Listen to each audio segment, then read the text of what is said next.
Hi guys, welcome back to my YouTube channel. So it's been a while since the last time I filmed a video, but right now I think I'm back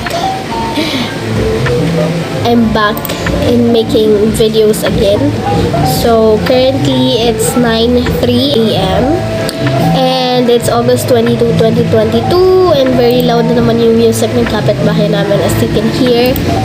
But yeah, I'm just finishing some stuff for presentation later at 10. I don't know if you can hear me guys, pero time-lapse ko na lang and mag-montage na lang siguro ako ng mga clips ko because it's very noisy here. So I hope you guys understand, and maliligo na din naman ako maya-maya. Just double-checking everything before I take a bath and then getting ready for online class. I only have 2 subjects for today, 9 to 12 p.m. and then I have a class at 5:30 to 7 p.m. and that's it. Tomorrow naman yung ibang subjects. I only have 24 units for this sem. This is my senior year guys, and very konti na lang talaga yung subjects ko, and hopefully I can survive these subjects, especially next sem, but we will not think about that yet. Just gonna do this sem first before thinking about the second sem.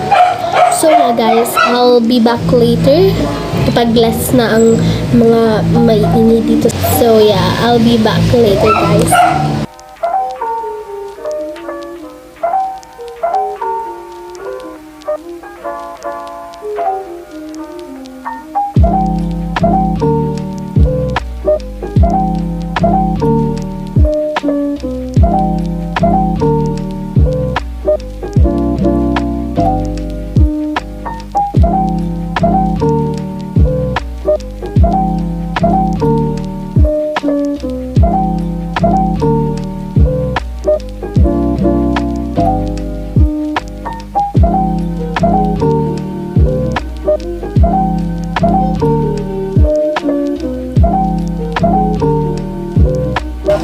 Hi guys, just finished taking a bath, so I have 4 minutes to prepare.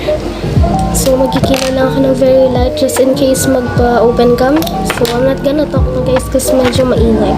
So just gonna fill in my brows.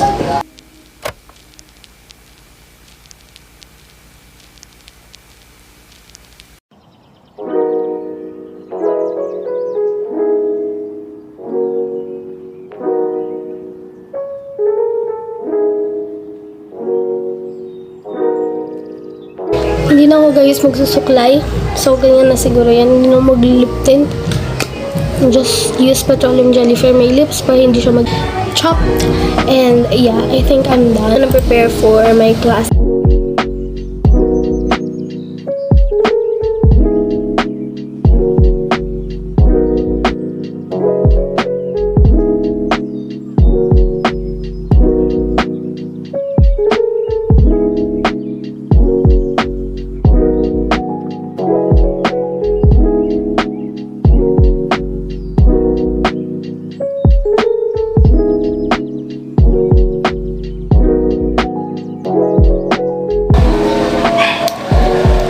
The most important thing for me is my family, I guess.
discussing the simple past duration and habits in the past versus past progressive atmosphere.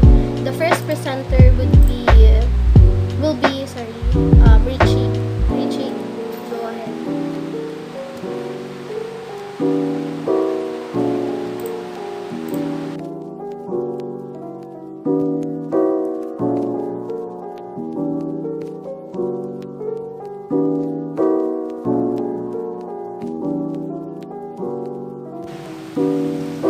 Next slide, please.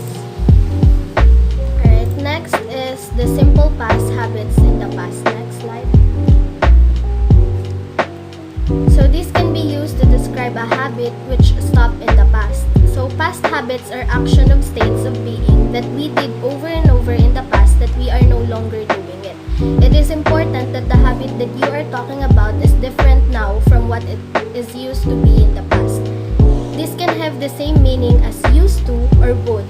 Later on in the examples, we will further understand this. To sum it up, we are talking about habit. We often add expressions such as always, often, usually, never, when I was a child, when I was younger, and etc.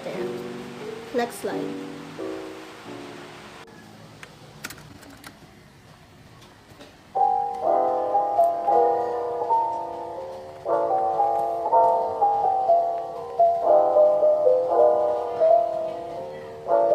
Hi guys! Sorry hindi na ako nakapag-film ng vlog kanina dun sa last subject ko kasi nag-quiz kami and low bat yung phone ko. I need to charge it. Kasi tonight, I have 4 tasks remaining na kailangan kong matapos today.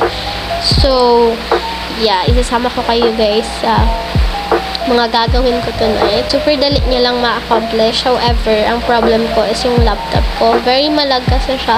So, may tendency na napapatagal yung job or yung kailangan kong gawin. So, yun. Yun lang naman. And medyo haggard na ako. Magtali ako ng buhok guys kasi para makapag-work ako freely. So, ayun. I'm not gonna talk anymore dito sa vlog. And papakita na lang sa inyo yung mga ginagawa ko. I hope this is clear kasi maulan. May bagyo kasi. I don't know kung may signal ba yung place namin, yung province namin. Pero, yeah, super ulan niya. Siguro naririnig nyo naman. I think I'm ready to battle this. I'm gonna put my anti-red glass para safe tayo. Safe. This is for the vlog. Ayan siya. And all set na guys. Let's do this. Let's finish my 4 tasks. And if you are a student and watching this and you still have a lot of pending tasks, join me as we accomplish our task for today. Let's go!